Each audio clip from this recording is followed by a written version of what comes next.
I'm a homeschool mom, and I'm also a staff member with the Old Schoolhouse.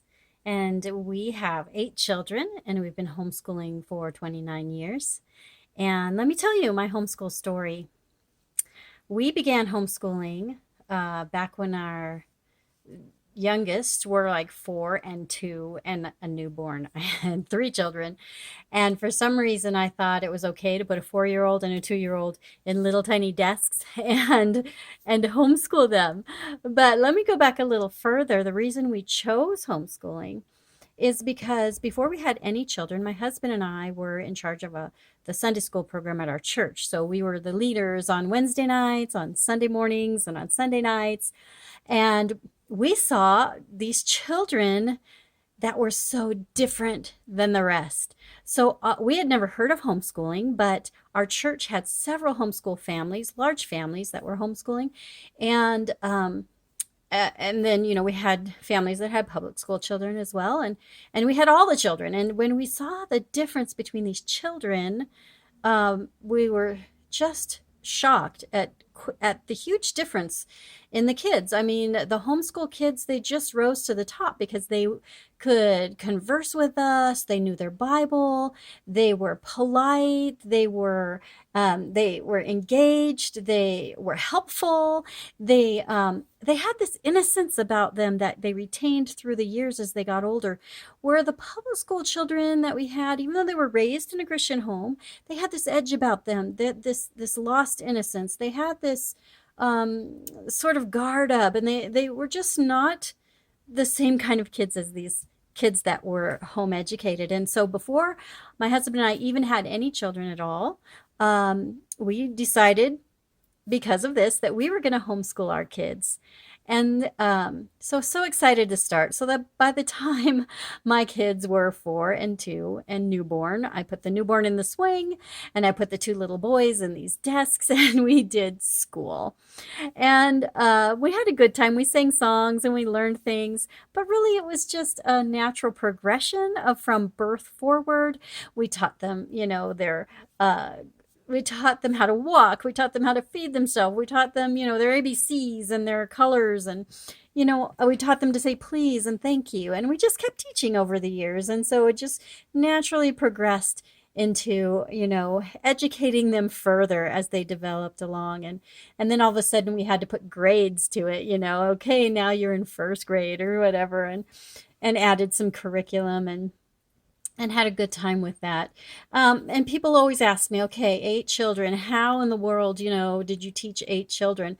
Well, not all of them, were there at the same time. So, every child, every year was different.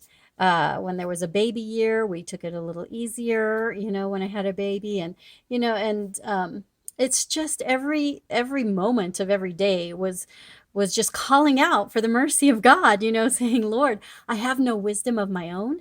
I need you. I need you to help me. I need you to show me what to do with this child.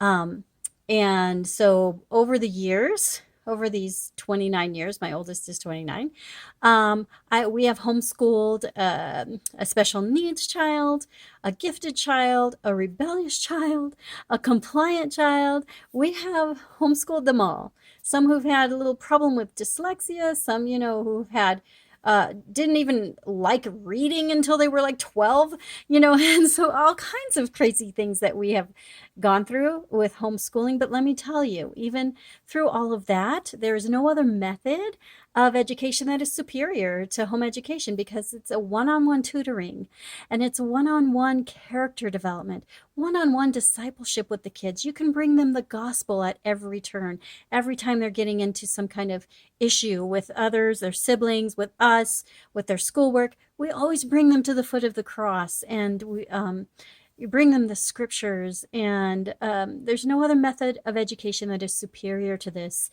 If you go to Psalm chapter 1 and Joshua chapter 1, both of them say, they don't say this, stuff their heads with knowledge and they'll be prosperous and successful. That's not what it says.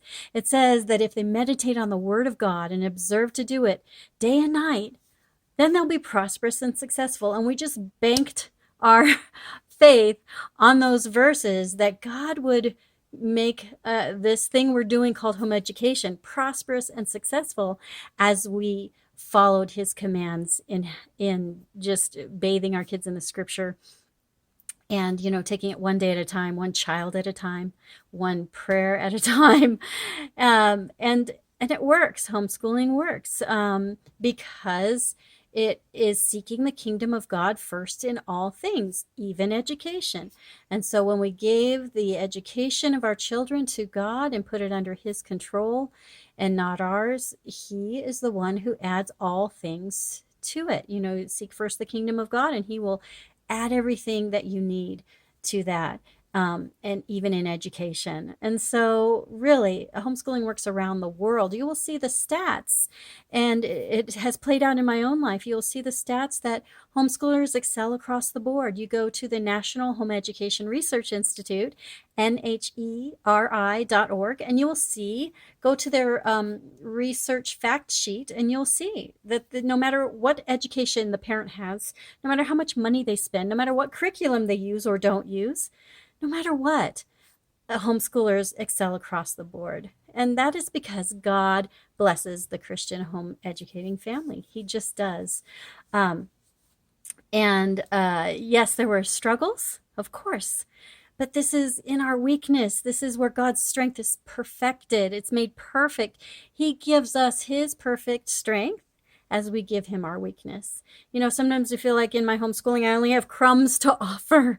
Like, here are my crumbs. But God multiplies and he blesses and he feeds our children as we bring them to him and as we keep them home where they belong.